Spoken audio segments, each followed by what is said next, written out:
Freedom's greetings, Helldivers. Ervin here to bring you a breakdown on the very best primary weapons for Super Helldives and Helldivers 2. We've had a while to get used to the new enemies and new difficulty, which means the metagame is once again beginning to settle, which is why I'm here to bring you all the latest and greatest information on what weapons are holding up the best in light of these new challenges. So, let's get right into it. We're going to start off by talking about all the best weapons for the Automatons faction. Keep in mind, these weapons will not be in any particular order and are all effective in their own right with different strengths and weaknesses, starting with the Plasma Punisher. The Plasma Punisher has always been a very powerful bot stomper despite receiving non-stop buffs regardless from Arrowhead. It's now become an incredible crowd controller and area of effect damage dealer thanks to its 150 explosive damage being dealt to all enemies within the 3-meter radius with no fall off whatsoever, while staggering any enemy within 4 meters of the blast. Don't let this animation fool you, by the way. Although it appears to expand when shot further, this is not the case and likely an error on Arrowhead's part. This spammable AoE damage makes it fantastic for crowd controlling and dismantling hordes of Devastators and Berserkers alike, giving it an immaculate ground game. This is especially true when we utilize the arcing projectile nature of the weapon to our advantage and fire over cover to keep ourselves completely unexposed as we rain hell down upon the enemy, like we're doing our best impression of a Wraith from Halo. If there was one downside to doing this, it'd be that we do only have 72 shots to play with at any given time. So if you really wanted to put the enemy in range of enemy artillery, you could always hook this weapon up to a supply backpack for a near bottomless stream of fire. The Plasma Punisher isn't without its faults, of course. It's important to keep in mind that Devastators are completely immune to explosive damage outside their core body, which has 800 health, except the arms, which do transfer 50% of the damage that they receive to this main health pool. This means if we want to bring down a singular Devastator quickly, you need to be hitting shots on the center of its body to double your effective explosive damage through hitting both the arms and the body at once, bringing them down in only 3 hits. Otherwise, it's going to take you between 4 to 6 nearby explosions, depending on if you're hitting the body along with an arm or not, leading to some inconsistent results and some overall high ammo usage. You can also go for 2 headshots as well, but that's not really what we brought this gun to do, is it? Another significant con to the Plasma Punisher is its ground game might be immaculate and welcome on any team, but its air game is non existent, as attempting to hit gunships with this weapon is absurdly difficult thanks to its arc of fire. You'll want to compensate this weakness to aircraft by bringing the autocannon or the AMR in your loadout, which in both cases serve as your gunship answer and can supplement your ammo supply when it comes to destroying medium targets, as both of these support weapons can stand in for a primary weapon when needed on top of their normal anti-Hulk and anti-gunship duties.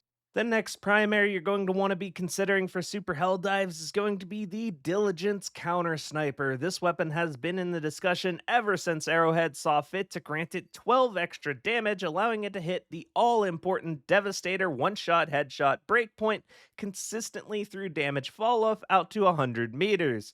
This alone has brought the primary into the most frequently used category for a sizable portion of Helldivers due to how satisfying and clean it is to tap this very prevalent threat a singular time from the other side of a 4 times variable optic.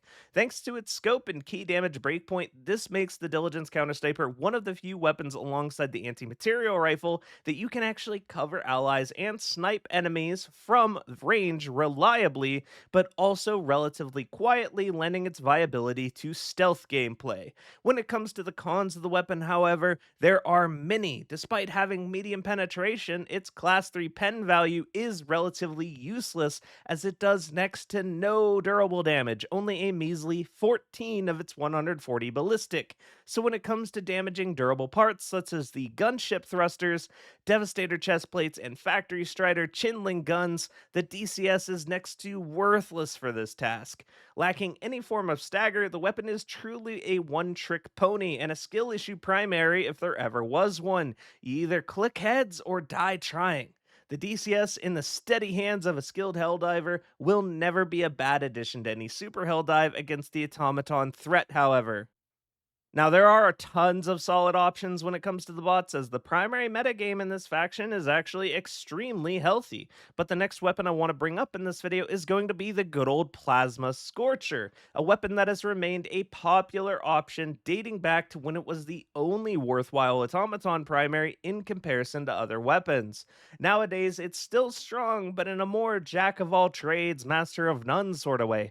The Plasma Scorcher is a flexible answer to all of your worries, whether that be light bots, devastators, rocket striders, or even gunships, which is quite the claim to fame for a primary. But it doesn't beat any of these targets overly well, sporting no stagger, a relatively low ammo capacity, and some overall pretty high TTKs. It's now the Swiss Army knife of the bot front, pairing up particularly well with support weapons that don't handle gunships particularly well, such as the spear due to its limited precious ammo supply, and the commando to round out your Blitzer bunker missions with a weapon that can handle the odd gunship patrol or two. If going for the commando during a gunship patrol modifier, one might also want to consider bringing that supply backpack to solve its ammo issues. A costly expense for sure, but one some may find worthwhile, and I'm sure many do. The crossbow is a weapon that has seen a massive amount of reworks and changes since its release and is now a very specialized primary when it comes to the bot front. The firing profile of the weapon is nearly mute, and similar to the Plasma Punisher, it can lure enemies away from you with its explosive endpoint. Now also able to close fabricators, this allows it to be run alongside other sidearms that can clean up the light bots better, namely the Peacemaker, Senator, or the Verdict, as we have no need for the staple grenade pistol while running it. Thanks to now being a one handed weapon on top of these things, however, the explosive crossbow can now be paired up with a ballistic shield to recreate the glory days of the pre nerfed pummeler. You can lock down any rocket devastators with your heavy staggering bolts while tanking heavy devastators as your team sweeps up from the space you've created for them behind you. More or less a tank diver's dream come true, as this playstyle allows you to tactically take control of the battlefield from the front lines, something I'm sure appeals to many heavy armor enjoyers, and not just the stealth enjoyers any longer. Last but certainly not least, we have to give it up for the Jar 5, a primary weapon just barely escaping the wrath of Arrowhead in my poll earlier this week, with a community polled pick rate of 29% on Super Helldive bots. The Jar 5 is the pinnacle of firepower within the Helldivers arsenal, with its absurd firepower balanced out by equally poor handling. When Arrowhead fixed the peak physique passive on the Viper Commando armor sets, it quickly became a match made in heaven, as all the downsides of the Jar 5 are swept away by this pairing, leaving only the raw, unmatched 275 damage that it brings. The Jar 5, while it doesn't have the optic the Diligence does, and it is far louder, the Jar does get a heavy staggering effect that allows it to take down most enemies relatively swiftly, either through well-placed singular headshots on Devastators or overwhelming fire superiority across their bodies in 5 hits only. The high impact of the Jar rounds also leave Berserker packs stopped in their tracks, and it can even bring down the Rocket Striders with just a few well-placed shots to the lug nuts. This incredible 90 durable damage per shot also means it doesn't sweat those durable parts like the Chinling guns on the Factory Strider nearly as much, but does still have a difficult time landing meaningful shots on the gunships due to its projectile being a gyrojet that gains velocity over time. At long ranges, you need to lead the jar appropriately, but this is a small price to pay. Many Helldivers would agree for such fantastic firepower.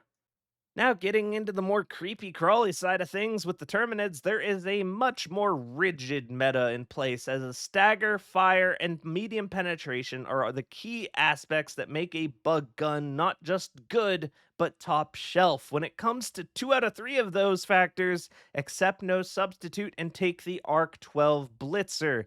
This weapon was already a fantastic pick last patch, but with the addition of the even tankier Alpha Commanders and a higher saturation of Biospewers than ever before, the Blitzer is an absolute top shelf pick with its high damage and durable damage per shot, medium penetration, stagger, auto aim, and infinite ammo. This makes it a perfect answer for any enemy the Terminids can throw at you smaller than a charger. Besides the Shriekers, who sit just outside its poor 30-meter max range, as streakers are a pretty uncommon patrol type and their nests can be safely destroyed from anywhere beyond 160 meters.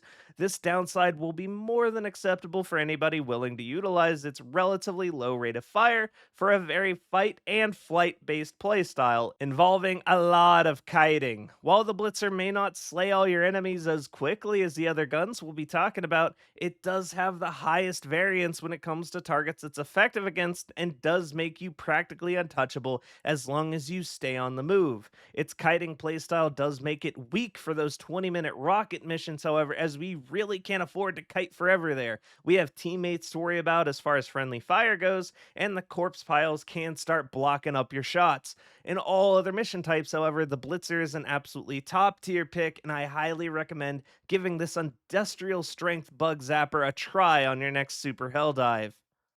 Next up, we have the new kid on the block, the Cookout. The Cookout, featured in a recent breakdown of mine, is a fantastic option for burning away waves of creepy crawlies, shriekers included, but does struggle greatly when it comes to the biospewers and alpha commanders due to its extremely poor durable damage. The fantastic stagger the weapon carries, however, does a massive amount of work, and similar to the Blitzer, anything smaller than those commanders will likely never be able to land a hit on you, thanks to that heavy stagger and knockback effect carried by each payload. This also gives it a significant edge against stalkers, which previously were a very serious threat for arson enthusiasts. The heavy knockback makes the Cookout a fantastic stalker slayer, and its shell loading trait means you can reload shells in between each shot for a constant stream of, well, fire on your enemies until you run empty. If you use this weapon against biospewers and alpha commanders, however, you will run empty in a hurry, so I advise pairing this weapon up with either the autocannon or the AMR. Yes, I did just say AMR. No, I'm not crazy. The burning debuff has been updated to cause hit markers, giving you a temporary reticle to work with while utilizing the AMR, creating an extremely powerful and fun synergy between these two weapons. The AMR also drops the previously mentioned biospewers and commanders extremely easily in comparison to the Cookout, creating a great synergy. There are some honorable mentions, of course, as displayed here, but that's just about it for my top primary weapons for Super Helldive.